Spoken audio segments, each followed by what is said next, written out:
ನಮಸ್ಕಾರ ಸ್ನೇಹಿತರೆ. 2024 ಲೋಕಸಭಾ ಚುನಾವಣೆ ಇನ್ನೇನು ಅಂತಿಮ ಹಂತಕ್ಕೆ ಬಂದಿದೆ. 7 ಹಂತ ಚುನಾವಣೆಗಳಲ್ಲಿ 6 ಹಂತ ಈಗಾಗಲೇ ಕಂಪ್ಲೀಟ್ ಆಗಿದೆ. ಇನ್ನು ಉಳಿದಿರೋದು ಕೇವಲ ಒಂದೇ ಒಂದು ಸ್ಟೇಜ್ ಮಾತ್ರ. ಅದು ಜೂನ್ 1ನೇ ತಾರೀಕು ನಡೆಯುತ್ತೆ. ಉಳಿದಿರೋ ಕ್ಷೇತ್ರಗಳು ಕೇವಲ 57 ಮಾತ್ರ. 480 ಕ್ಷೇತ್ರಗಳಿಗೆ ಈಗಾಗಲೇ ಚುನಾವಣೆ ನಡೆದಾಗಿದೆ. ಮತಪೆಟ್ಟಿಗೆಗಳಲ್ಲಿ ಇವಿಎಂ ಮಷಿನ್ಗಳಲ್ಲಿ ಅಭ್ಯರ್ಥಿಗಳ ಭವಿಷ್ಯ ಈಗಾಗಲೇ ಭದ್ರವಾಗಿ ಕೂತಿದೆ. ಸ್ನೇಹಿತರೆ, ಈ ಆಲ್ಮೋಸ್ಟ್ ಆಲ್ ಯಾರು ಸರ್ಕಾರ ರಚನೆ ಮಾಡ್ತಾರೆ ಅನ್ನೋದು ಈ 6 ಹಂತದ 486 ಸೀಟ್ಗಳಲ್ಲಿ ಈಗ ಆಲ್ರೆಡಿ ಡಿಸೈಡ್ ಆಗಿ ಹೋಗ್ಬಿಟ್ಟಿದೆ. ಹಲವಾರು ಸಮೀಕ್ಷೆಗಳು ಈಗ ಬಂದಿದಾವೆ. ನಾವು ಸಹ ವರದಿಗಳನ್ನು, ಅಂಕಿಅಂಶಗಳನ್ನು ಟೈಮ್ ಟು ಟೈಮ್ ನಿಮಗೆ ತಲುಪಿಸ್ತಾ ಇದ್ದೀವಿ. ಈ ಮಧ್ಯೆ ಮತ್ತೊಂದು ರಾಷ್ಟ್ರೀಯ ಸಮೀಕ್ಷೆ 2024ರಲ್ಲಿ ಯಾರು ಗೆಲ್ಲಬಹುದು, ಯಾವ ಪಕ್ಷ ಹೆಚ್ಚು ಸೀಟ್ಗಳನ್ನ ಗೆಲ್ಲುತ್ತೆ, ಯಾವ ಪಕ್ಷ ಅಧಿಕಾರಕ್ಕೆ ಬರುತ್ತೆ ಅನ್ನುವಂತ ಹೊಸ ಸರ್ವೆನ ಮುಂದಿಟ್ಟಿದೆ. ಈಗ CSDS ನ ಅಂಕಿಅಂಶಗಳು ಬಯಲಾಗಿದೆ. ಯಾವ ಪಕ್ಷಕ್ಕೆ ಅಧಿಕ ಸೀಟ್ಗಳು ಬರುತ್ತೆ, ಯಾರ ನೇತೃತ್ವದಲ್ಲಿ ಸರ್ಕಾರ ರಚನೆಯಾಗುತ್ತೆ, ಯಾವ ರಾಜ್ಯದಲ್ಲಿ ಯಾರ್ಯಾರಿಗೆ ಎಷ್ಟು ಪಾಲು, ಎಲ್ಲವನ್ನು ಸ್ಪಷ್ಟವಾಗಿ CSDS ನಲ್ಲಿ ಮೆನ್ಷನ್ ಮಾಡಲಾಗಿದೆ. ಸ್ನೇಹಿತರೆ, ಇದೆಲ್ಲದರ ಬಗ್ಗೆ ಸಂಪೂರ್ಣ ಮಾಹಿತಿ ಕೊಡ್ತೀನಿ. ದಯಮಾಡಿ ವಿಡಿಯೋನ ಸ್ಕಿಪ್ ಮಾಡದೆ ಕಂಪ್ಲೀಟ್ ನೋಡಿ, ಲೈಕ್ ಮಾಡಿ, ಶೇರ್ ಮಾಡಿ, ನಮ್ಮ ಚಾನಲ್ ನ ಸಬ್ಸ್ಕ್ರೈಬ್ ಮಾಡಿ. ಸ್ನೇಹಿತರೆ, ನೀವು ಈಗಾಗಲೇ ಪ್ರಶಾಂತ್ ಕಿಶೋರ್ ಅವರು ಮಾಡಿರ್ತಕ್ಕಂತಹ 2024 ಲೋಕಸಭಾ ಚುನಾವಣೆಯ ಪ್ರಿಡಿಕ್ಷನ್ಸ್ ನ ನೀವು ಅಂಕಿ ಸಂಖ್ಯೆಗಳ ಸಮೇತ ನೋಡಿದ್ದೀರಾ. ಆಲ್ಮೋಸ್ಟ್ ಆಲ್ ಅವರೇ ಹೇಳಿರೋ ಪ್ರಕಾರ ಈ ಬಾರಿ ಬಿಜೆಪಿನೇ ಅಧಿಕಾರಕ್ಕೆ ಬರುತ್ತೆ, ಸ್ವಂತ ಬಲದ ಮೇಲೆ ಅಧಿಕಾರಕ್ಕೆ ಬರುತ್ತೆ. 2019ರಲ್ಲಿ ಎಷ್ಟು ಸೀಟ್ ಗೆದ್ದಿತ್ತು ಅಷ್ಟೇ ಸೀಟು ಅಥವಾ ಅದಕ್ಕಿಂತ ಹೆಚ್ಚಿಗೆ ಸೀಟ್ಗಳನ್ನ ಈ ಬಾರಿ ಗೆಲ್ಲುತ್ತೆ ಅಂತ ಭವಿಷ್ಯ ನುಡಿದಿದ್ರು ಪ್ರಶಾಂತ್ ಕಿಶೋರ್ ಅವರು ಅದಕ್ಕೆ ಇನ್ನೊಂದು ಆಡ್ ಮಾಡಿದ್ರು. ಬಿಜೆಪಿ ಅವ್ರು ಏನ್ ಹೇಳ್ತಾರೆ, 400 ಪಾರ್ ಅಬ್ಕಿ ಬಾರ್, ಈ ಬಾರಿ ನಾವು 400ರ ಗಡಿ ದಾಟ್ತೀವಿ ಅಂತ ಏನು ಬಿಜೆಪಿ ಅವರು ಹೇಳ್ತಾರೆ, ಆದ್ರೆ ಅದು ನಿಜ ಆಗಲ್ಲ. ಆದರೆ ಬಿಜೆಪಿಯ ಸರ್ಕಾರ ಸ್ವಂತ ಬಲದ ಮೇಲೆ ಅಧಿಕಾರಕ್ಕೆ ಬರುತ್ತೆ. NDA ಸಹ 350ರಿಂದ 370 ಸೀಟ್ಗಳನ್ನು ಯಾವುದೇ ತೊಂದರೆ ಇಲ್ಲದೆ ನಿರಾಯಾಸವಾಗಿ ತಲುಪುತ್ತೆ ಅನ್ನುವಂತಹ ಭವಿಷ್ಯವಾಣಿಯನ್ನು ಪ್ರಶಾಂತ್ ಕಿಶೋರ್ ಅವರು ನುಡಿದಿದ್ರು.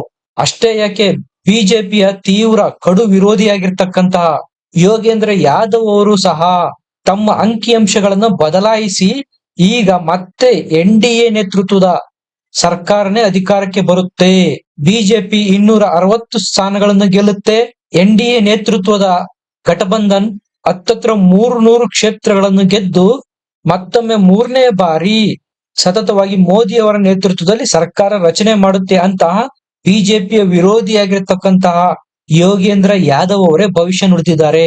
ಅಷ್ಟೇ ಯಾಕೆ, ಅಮೆರಿಕದ ಚುನಾವಣಾ ತಜ್ಞ ಆಗಿರ್ತಕ್ಕಂಥ ಅಯಾನ್ ಬ್ರಹ್ಮರ್ ಅವರು ಸಹ NDA ನೇತೃತ್ವದ ಸರ್ಕಾರನೇ ಭಾರಿ ಬಹುಮತ ಗಳಿಸಿ ಅಧಿಕಾರಕ್ಕೆ ಬರುತ್ತೆ ಅನ್ನುವ ಭವಿಷ್ಯವಾಣಿ ನುಡಿದಿದ್ರು.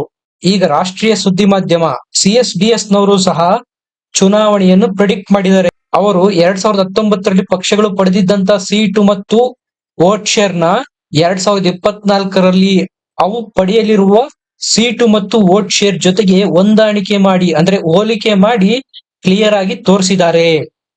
ಸ್ನೇಹಿತರೆ, ಮೊದಲನೇದಾಗಿ ನಾವು ವೋಟ್ ಶೇರ್ ನೋಡೋಣ. ಅದಾದ ಮೇಲೆ ಯಾವ ಪಕ್ಷ ಎಷ್ಟು ಸೀಟ್ಗಳನ್ನ ಪಡೆಯುತ್ತೆ ಆ ಅಂಕಿಅಂಶಗಳನ್ನ ಮುಂದಿಡ್ತೇನೆ. 2019ರಲ್ಲಿ ಬಿಜೆಪಿ ಒಂದೇ ಸಿಂಗಲ್ ಹ್ಯಾಂಡೆಡ್ ಆಗಿ 37% ನಷ್ಟು ವೋಟ್ ಅನ್ನ ಪಡೆದಿತ್ತು, ಅಂದ್ರೆ ವೋಟ್ ಶೇರ್ ನ ಪಡೆದಿತ್ತು. ಈಗ ಆ ವೋಟ್ ಶೇರ್ ನ 3% ನಷ್ಟು ಇನ್ಕ್ರೀಸ್ ಮಾಡಿಕೊಂಡು ಹೆಚ್ಚಿಸಿಕೊಂಡು 40% ವರೆಗೂ ಈ ಬಾರಿ ಬಿಜೆಪಿ ಸಿಂಗಲ್ ಹ್ಯಾಂಡೆಡ್ ಆಗಿ ವೋಟ್ ಶೇರ್ ಪಡೆಯುತ್ತೆ ಅನ್ನುವಂತ ಅಂಕಿಅಂಶಗಳನ್ನ CSDS ನವರು ಮುಂದಿಡ್ತಾ ಇದ್ದಾರೆ. ಇನ್ನು ಇಂಡಿಯನ್ ನ್ಯಾಷನಲ್ ಕಾಂಗ್ರೆಸ್ INC ಕಾಂಗ್ರೆಸ್ ಪಾರ್ಟಿ 2019ರಲ್ಲಿ 20% ನಷ್ಟು ವೋಟ್ ಶೇರ್ ಪಡೆದಿತ್ತು. ಈ ಬಾರಿ ಅದನ್ನ 1% ನಷ್ಟು ಜಾಸ್ತಿ ಮಾಡಿಕೊಂಡು 21% ನಷ್ಟು ಪಡೆಯುತ್ತೆ ಅನ್ನುತ್ತೆ CSDS ಸಮೀಕ್ಷೆ. ಇನ್ನ ಅದರ್ಸು, ಇದರಲ್ಲಿ ಪ್ರಾದೇಶಿಕ ಪಕ್ಷಗಳು, ಸಣ್ಣ ಪುಟ್ಟ ಪಕ್ಷಗಳು ಅಥವಾ ಇಂಡಿಪೆಂಡೆಂಟ್ ಕ್ಯಾಂಡಿಡೇಟ್ಸ್ ಎಲ್ಲರೂ ಬರ್ತಾರೆ. ಅವರು 23% ನಷ್ಟು 2019ರಲ್ಲಿ ವೋಟ್ ಶೇರ್ ಪಡೆದಿದ್ರು. ಈಗ ಅದು 3% ನಷ್ಟು ಕಡಿಮೆಯಾಗಿ ಅದರ್ಸ್ ಈ ಬಾರಿ 20% ನಷ್ಟು ವೋಟ್ ಶೇರ್ ಪಡೆಯಲಿದ್ದಾರೆ ಅನ್ನುತ್ತೆ CSDS ನ ಪ್ರೀ ಪೋಲ್ ಸರ್ವೆ. ಸ್ನೇಹಿತರೆ, ಇಲ್ಲಿ ಗಮನಿಸಬೇಕಾದ ಅಂದ್ರೆ ವೋಟ್ ಶೇರ್ ನಲ್ಲಿ ಗಮನಿಸಬೇಕಾದ ವಿಚಾರ ಏನಪ್ಪಾ ಅಂದ್ರೆ, ಬಿಜೆಪಿಯ ಅಂಗಪಕ್ಷಗಳು JDU ಇರ್ಬೋದು, ಶಿವಸೇನೆ, ಶಿಂದೆ ಬಣ ಮತ್ತು ಅಜಿತ್ ಪವಾರ್ ಅವರ ನೇತೃತ್ವದ NCP ಇರ್ಬೋದು, ಈ ಅಂಗಪಕ್ಷಗಳು ಕಳೆದ ಬಾರಿ 8% ನಷ್ಟು ವೋಟ್ ಶೇರ್ ಪಡೆದಿದ್ವು. ಈ ಬಾರಿ ಅದು 2% ಕಡಿಮೆ ಆಗುತ್ತೆ ಅಂತ ಹೇಳ್ತಾ ಇದೆ CSDS ನ opinion poll, pre poll survey. ಆದ್ರೆ ಈ ಕಡೆ ಕಾಂಗ್ರೆಸ್ನ ಅಂಗಪಕ್ಷಗಳು, ಅದು RJD ಇರ್ಬೋದು, ಆಮ್ ಆದ್ಮಿ ಪಾರ್ಟಿ ಇರ್ಬೋದು, ಶಿವಸೇನೆ UBT, ಶರದ್ ಪವಾರ್ ಅವರ NCP ಇರ್ಬೋದು, ಎಲ್ಲ ಬಣಗಳು ಕಳೆದ ಬಾರಿ 12% ನಷ್ಟು ವೋಟ್ ಪಡೆದಿತ್ತು. ಈ ಬಾರಿ ಅದು 1% ಜಾಸ್ತಿ ಆಗುತ್ತೆ, ಒಟ್ಟು 13% ನ ಪಡೆಯಲಿದ್ದಾರೆ ಅನ್ನುತ್ತೆ ಈ ವೋಟ್ ಶೇರ್ ನ CSDS ವರದಿ. ಸ್ನೇಹಿತರೆ, ಇನ್ನು ಸೀಟ್ ಶೇರ್ ಗೆ ಬಂದಾಗ ಬಿಜೆಪಿ 2019ರಲ್ಲಿ ಒಂದೇ ಸಿಂಗಲ್ ಹ್ಯಾಂಡೆಡ್ ಆಗಿ 303 ಸೀಟ್ಗಳನ್ನ ಗೆದ್ದಿತ್ತು. ಈ ಬಾರಿ ಸೀಟ್ಗಳ ಸಂಖ್ಯೆ ಜಾಸ್ತಿ ಮಾಡಿಕೊಂಡು 315ಕ್ಕೆ ಹೆಚ್ಚಿಸಿಕೊಳ್ಳಲಿದೆ ಅನ್ನುತ್ತೆ CSDS ನ ಸರ್ವೆ. ಅಂದ್ರೆ 12 ಸೀಟ್ಗಳು ಈ ಬಾರಿ ಜಾಸ್ತಿ ಗೆಲ್ಲುತ್ತೆ ಬಿಜೆಪಿ ಅನ್ನುತ್ತೆ. ಇನ್ನು ಬಿಜೆಪಿಯ ಅಂಗಪಕ್ಷಗಳು ಕಳೆದ ಬಾರಿ 45 ಸೀಟ್ಗಳನ್ನ ಗೆದ್ದಿದ್ರು. ಈ ಬಾರಿ ಅಂಗಪಕ್ಷಗಳು ಸಹ 1 ಸೀಟ್ನ ಜಾಸ್ತಿ ಗೆಲ್ಲುವುದರ ಮೂಲಕ 46 ಸೀಟ್ಗಳನ್ನ ಗೆಲ್ತಾರೆ ಅನ್ನುತ್ತೆ CSDS ಸರ್ವೆ. ಇನ್ನು INC ಕಾಂಗ್ರೆಸ್ ಪಕ್ಷ ಕಳೆದ ಬಾರಿ 52 ಸೀಟ್ಗಳನ್ನ ಗೆದ್ದಿತ್ತು. ಈ ಬಾರಿ 62 ಸೀಟ್ಗಳನ್ನ ಸಿಂಗಲ್ ಹ್ಯಾಂಡೆಡ್ ಆಗಿ ಕಾಂಗ್ರೆಸ್ ಪಕ್ಷ ಗೆಲ್ಲಲಿದೆ ಅನ್ನುತ್ತೆ CSDS ಸರ್ವೆ. ಇನ್ನ ಇಂಡಿಯಾ ಘಟಬಂಧನ್ INDIA ಮೈತ್ರಿಕೂಟ, ಅದರ ಅಂಗಪಕ್ಷಗಳು 52 ಸೀಟ್ಗಳನ್ನ 2019ರಲ್ಲಿ ಗೆದ್ದಿತ್ತು. ಈ ಬಾರಿ ಸೀಟ್ಗಳ ಸಂಖ್ಯೆ ಕಡಿಮೆ ಆಗುತ್ತೆ, 49ಕ್ಕೆ ಇಳಿಯುತ್ತೆ. ಅಂದ್ರೆ ಕಳೆದ ಬಾರಿ ಕಂಪೇರ್ ಮಾಡ್ಕೊಂಡ್ರೆ 3 ಸೀಟನ್ನ ಇಂಡಿ ಘಟಬಂಧನ್ ಕಡಿಮೆ ಗೆಲ್ಲಲಿದೆ ಅಂತ ತೋರಿಸ್ತಾ ಇದೆ CSDS ನ ಸರ್ವೆ. ಇನ್ನು ಅದರ್ಸ್ ಕಳೆದ ಬಾರಿ 91 ಸೀಟ್ಗಳನ್ನ ಗೆದ್ದಿದ್ರು. ಈ ಬಾರಿ ಅದು ಕುಸಿಯಲಿದೆ, ಅಂದ್ರೆ 71ಕ್ಕೆ ಇಳಿಯಲಿದೆ ಅಂತ ಇದೆ CSDS ನ ಪ್ರೀ ಪೋಲ್ ಸರ್ವೆ. ಒಟ್ಟಾರೆಯಾಗಿ CSDS ನ ಸರ್ವೆನಲ್ಲಿ ಸ್ಪಷ್ಟವಾಗಿ ತೋರಿಸಿದರೆ ಬಿಜೆಪಿ ಸ್ವಂತ ಬಲದ ಮೇಲೆ ಸೀಟ್ಗಳನ್ನ ಹೆಚ್ಚಿಸಿಕೊಳ್ತಾ ಇದೆ. ಕಾಂಗ್ರೆಸ್ ಸಹ ಕಳೆದ ಬಾರಿಗಿಂತ ಕಂಪೇರ್ ಮಾಡ್ಕೊಂಡ್ರೆ 10 ಸೀಟ್ಗಳನ್ನ ಜಾಸ್ತಿ ಗೆಲ್ಲಲಿದೆ. ಆದರೆ ಅಧಿಕಾರಕ್ಕೆ ಬರೋದು ಕನಸಿನ ಮಾತು ಅಂತ ಇದೆ CSDS. ಸ್ನೇಹಿತರೆ, ಒಂದಂತೂ ಸ್ಪಷ್ಟ, ಬಿಜೆಪಿ ಕಳೆದ ಬಾರಿಗೆ ಕಂಪೇರ್ ಮಾಡ್ಕೊಂಡ್ರೆ ಇನ್ನೂ ಹೆಚ್ಚಿನ ಸುಭದ್ರವಾದ ಸರ್ಕಾರನ ರಚನೆ ಮಾಡಲಿದೆ ಅಂತ CSDS ಸಹ ಭವಿಷ್ಯ ನುಡಿತಾ ಇದೆ.